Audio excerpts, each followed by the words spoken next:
السلام عليكم دكتور زاكر نايك داعيغي وينا إيرين هندية ما أنت وحن وحكو غانينا داعيغا وين إيرين هندية دكتور زاكر نايك كسو دوادا مقال كينا ما أنت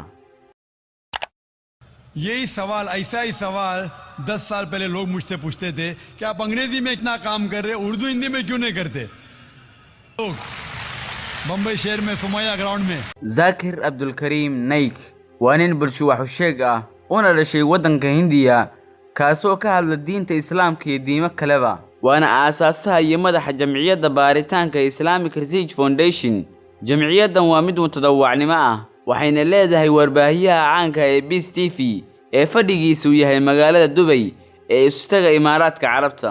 Dr. Zakir Naik waxa uu dhashay 18 Oktoobar ee sanadii 1965 waxa uu ku dhashay magaalada Mumbai gobolka Maharashtra ee galbeedka waddanka Hindiya. Waxbarashadiisa laga bilaabo dugsiga hoose ilaa iyo jaamacadda wuxuu ku qaatay isla magaaladaas halkaas oo markii dambe uu kaga baxay jaamacadda Bombay. Dr. Zakir Naik waxa uu bilaabay inuu ka shaqeeyo daaweynta dadka waxayna ahayd sanadii uu dhidibada u taagay ururkiisa Islamic Research Foundation.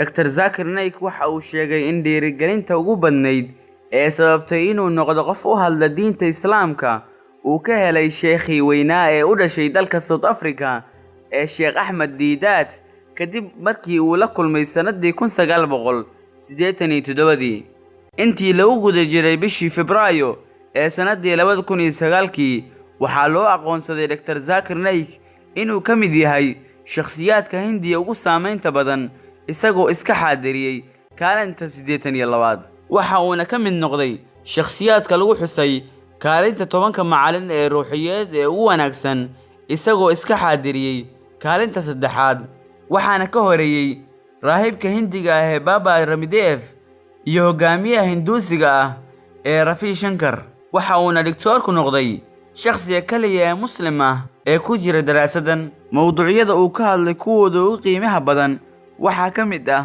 Qur'aanka iyo sayniska Islaamka iyo Kirishtanka Islaamka iyo Calmaaniyadda. Naik waxa uu khudbado iyo doodo badan ku qabtay meelo badan oo ka mid ah dunida waxaana ka mid ah doodii caanka ahayd ee uu la galay William Campbell taas oo ka dhacday magaalada Chicago ee bishii Abriil ee sanadii 2021 January ee sanadii 2006 waxa uu Naik wada hadal diimeed la galay Ravi Shankar taas oo ka dhacday magaalada Bangalore waxayna ku saabsanayd fikradda Islaamka iyo Hinduuska. Dr. Zakir Naik xaaskiisa waxa la yiraahdaa Farhat Naik taasoo u dhashay 2 caruur ah oo la kala yiraahdo Fariq Naik iyo Rushda Naik. waxaan rajaynayaa inaad muuqaalkan wax ka faa'iideen. والسلام عليكم ورحمة الله وبركاته. آمالنا نهرا تسيل عذبا كماء السلسبيل ومذكرات في الحياة منها ارتوى جيل فجيل.